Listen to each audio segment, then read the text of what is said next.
William Jacoby is a board member.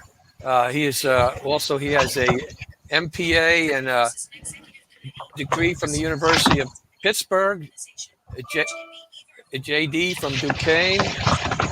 Bill is going to talk about he has as I said, he's a lawyer, just like Mick and myself. We're all attorneys, and Bill has an expertise in developing the grassroots organizations. He has a lot of experience in the area, and he's going to talk to you about the importance of actually doing that. So, Bill Jacoby, take it away. Thank you. Okay, thank you, Dave, and thanks to all of you for joining our event today. Your being here indicates that you're a person who seeks to live in the truth. That's very well centered here. There we go. And not one who easily yields to the demands of the system in which we find ourselves. We all feel like we're living in historic times now. While many people are into blindly obeying authority today in response to fear campaigns, more of us than ever are losing trust in government, the media, and other civil institutions. That trend toward loss of trust is accelerating. The loss of trust in the integrity of an institution leads to loss of legitimacy. I remember reading about 10 years ago in the Washington Post that about 850,000 Americans had top secret security clearances. Of that number, how many patriotic Edward Snowdens did we get? Among our journalists, how many Julian Assanges do we have? If there were more Snowdens or Assanges, we wouldn't have needed Snowden or Assange. In our military, how many generals for 20 years told the truth about Afghanistan to the president and Congress and to us?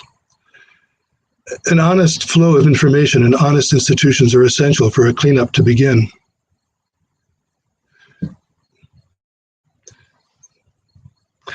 Corrupt actors seeking to escape accountability can't produce reform.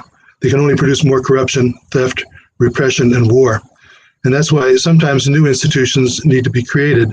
And those are the kinds of considerations that led us to form the Lawyers Committee and the Truth Action Project. The grassroots 9/11 Truth movement early on was embodied in a group called 911truth.org. And that organization reached the peak around 2007 with its growing network of local chapters. But those chapters were destroyed by infiltrators and internal dissension. The hard drives of its office computers were stolen, and the mainstream media campaign against it was ramped up. You have to think about what that means. It means we had the government's attention then because we were on the right track. The forces that could mount such a successful false flag cover-up have not gone away. And why would they? The Lawyers Committee didn't try to develop a political program or a plan of mass action. It has sought to defend our right to live within the truth and to demand a serious investigation of the events and possible crimes of 9/11.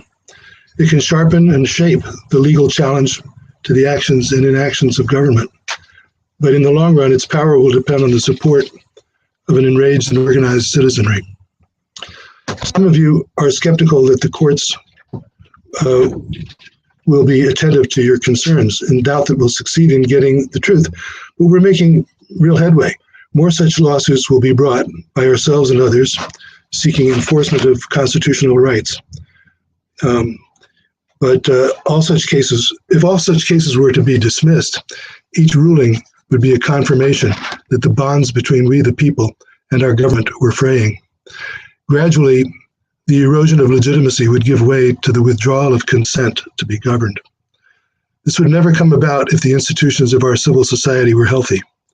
If our media, our engineering schools and universities, our regulatory and law enforcement agencies were in high esteem, there would be no perception of loss of trust or legitimacy.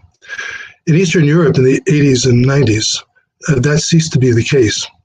Václav Havel and his colleagues, with no party or program other than the defense of individuals and their human rights, and certainly with no army or police of their own, became the midwives of the implosion of the Soviet Union, with hardly a shot fired.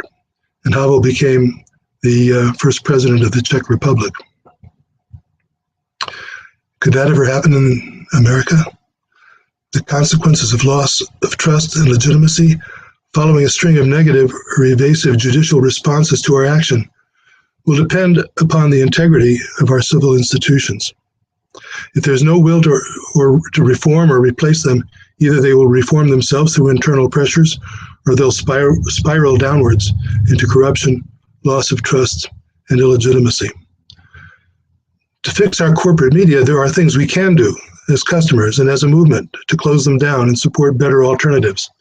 There are things we can do to protest cowardly educational institutions and to favor better alternatives within them. We can't take the law into our own hands, but we can hold elected officials accountable for the quality of law enforcement. The same is true for healthcare and other areas of public service.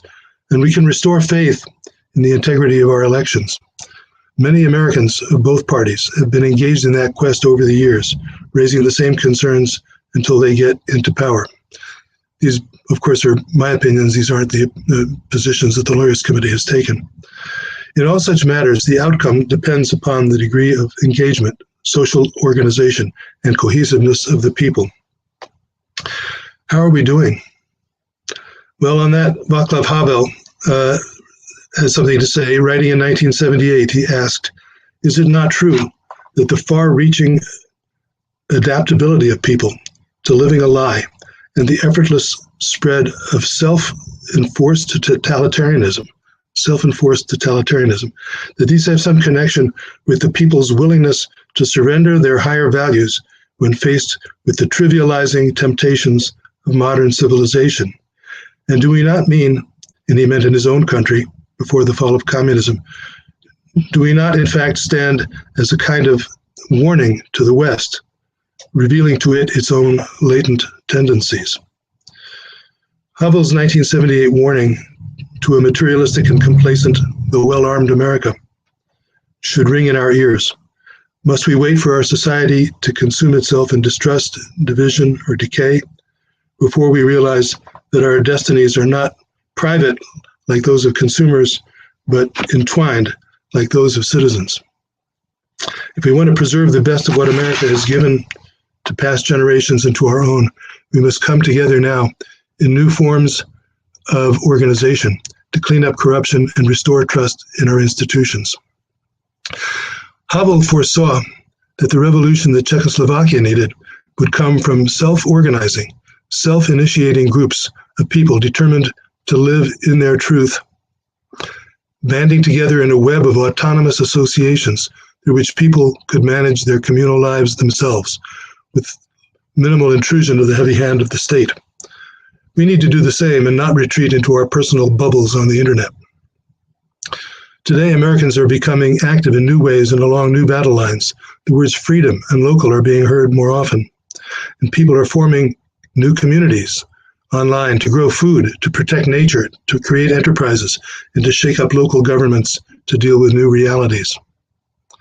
It's our hope that those of you who are active in any such movement will continue and deepen that involvement, but will also join us as individuals in the Truth Action Project to create a marketplace of activists